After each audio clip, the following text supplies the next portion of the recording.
Hi, this is part 3 of the online survey training. You should have just completed watching the mobile or online version of the survey and the walkthrough description of all of the questions. If we were completing this training in person, I would ask you now to stop and practice with a partner. It's very important to practice the survey so that you are used to asking the questions and you have seen them on your phone and the way your phone looks and presents these questions. Please take some time before your volunteer shift to find one of your friends, someone in your family, or a coworker, or even talk to yourself out loud in the mirror and practice the survey before you arrive at your shift. Here are a few examples of how to introduce yourself or redirect during the survey. We also have some hint language available on the volunteer guide for the 2020 PIT, which is also posted under the training link at everyonecounts.mdhi.org. Your situation will vary by what type of site you are volunteering or surveying at. If you have plenty of time to talk to people, you have less of a need to redirect. But if you're at a location where there are multiple people at a time that need to be surveyed, please do try to keep the survey short. Be kind, listen to folks, and then if you need to, say, I really appreciate you doing this survey and sharing your experiences with me. I do have some other surveys to continue with. Would it be okay with you if you continued on to the next question? That's an example of how to redirect. Everyone you speak to that is experiencing homelessness has also experienced trauma. Many have experienced trauma leading up to their experience of homelessness, and others, unfortunately, have certainly experienced trauma while experiencing homelessness. It's important to keep the effects of trauma in mind and offer certain opportunities for people throughout the survey to be considerate of their needs. One would be to be respectful of choice in this. If you have different incentives, ask them which one they would like. If you have plenty of incentives, they may take them all. Remember that all participation is voluntary. Don't push people to answer questions. Respect people's space. Don't take pictures of people's private locations or of them. Always keep a reasonable distance. You don't want anybody talking super close to your face either. And if you're in an enclosed situation, make sure that you don't ever have your back to the exit and are blocking it from someone else. If you're completing an outreach shift, always follow the directions from your team lead, but make sure that you are not sneaking up on people, you're not going into people's personal spaces, that you always are friendly, say hello, let people know that you're there and what you're doing. Some of the questions can be challenging to ask. You might have feelings about them. I would say recognize any feelings you might have, be aware of your tone, and just ask the questions clearly, consistently. People will answer the questions as long as you ask them without judgment. And above all, remember to be kind. You are all volunteering and supporting these efforts because you care. It shows and people feel that compassion. It's a nice opportunity to have a human moment with someone who maybe hasn't been treated well today or recently. Some positive reminders to remember. You always talk with people with dignity in mind and in a respectful manner. Introduce yourself, talk about what you're doing. Start by offering incentives. It encourages participation. But know that if someone is not interested in participating, they can use that item anyway, and please let them have or choose whatever incentive might be of their interest. If somebody's sitting or lying down, if you're able to, try to meet them at their level. Sit down next to them, squat, whatever feels comfortable. Ask all the questions as they're written, and do your best to get as many answers as you can, but remember not to push.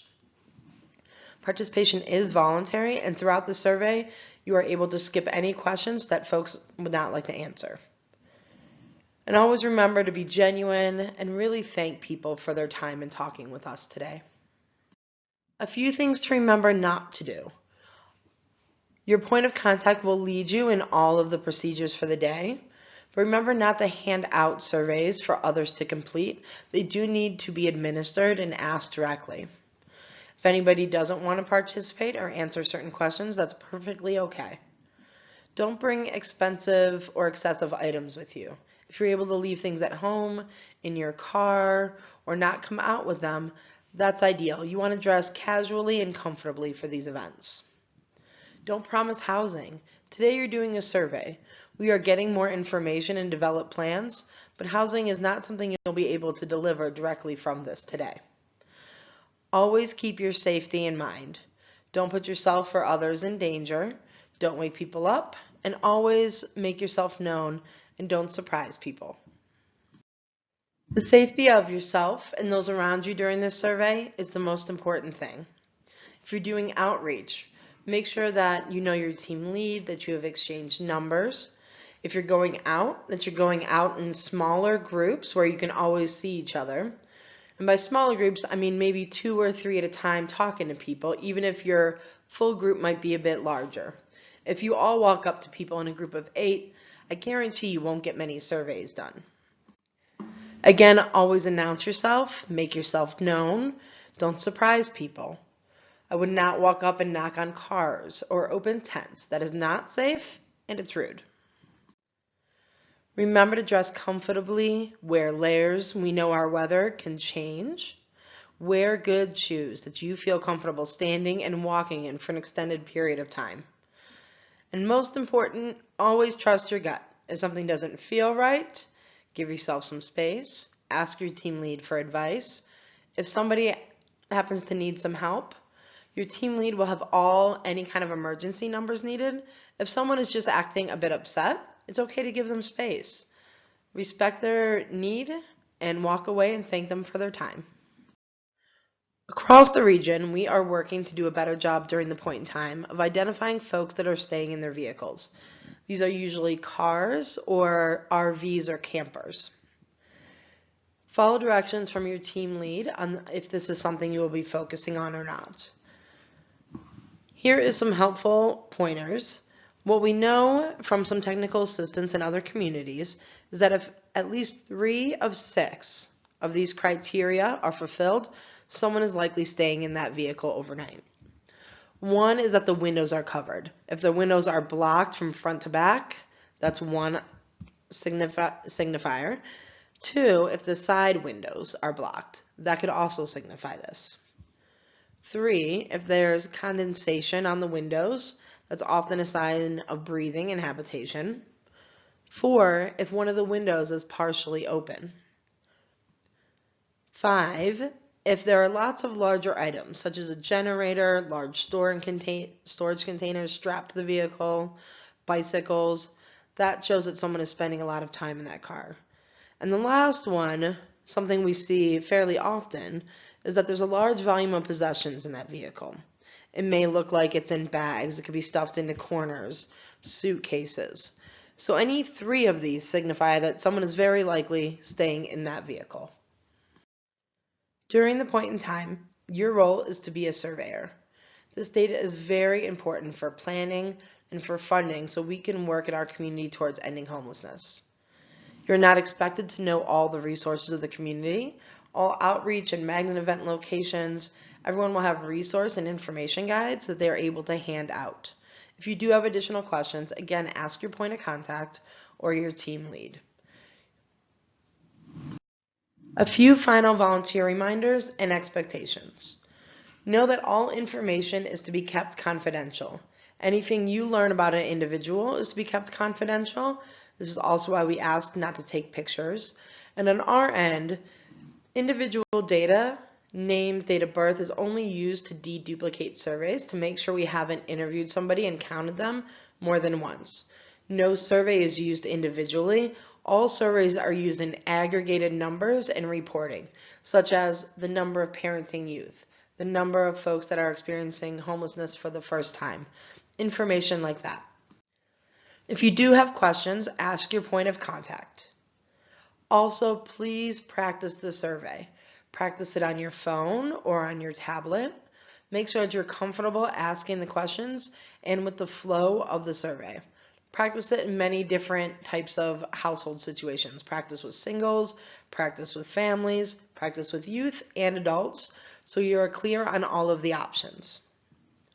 Also come with your phone fully charged. This is so important. Please make sure that your phone is charged.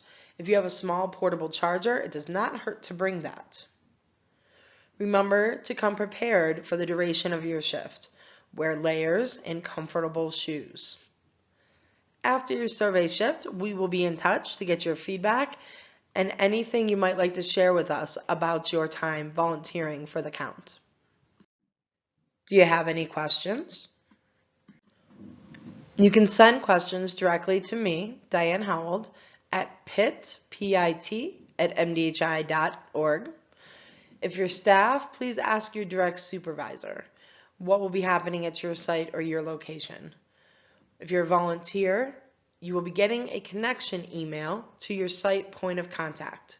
If you have questions about parking or anything else, you can contact them directly. We literally could not pull off this point in time across our 7-county region, our 40 municipalities, without you showing up the day of the event.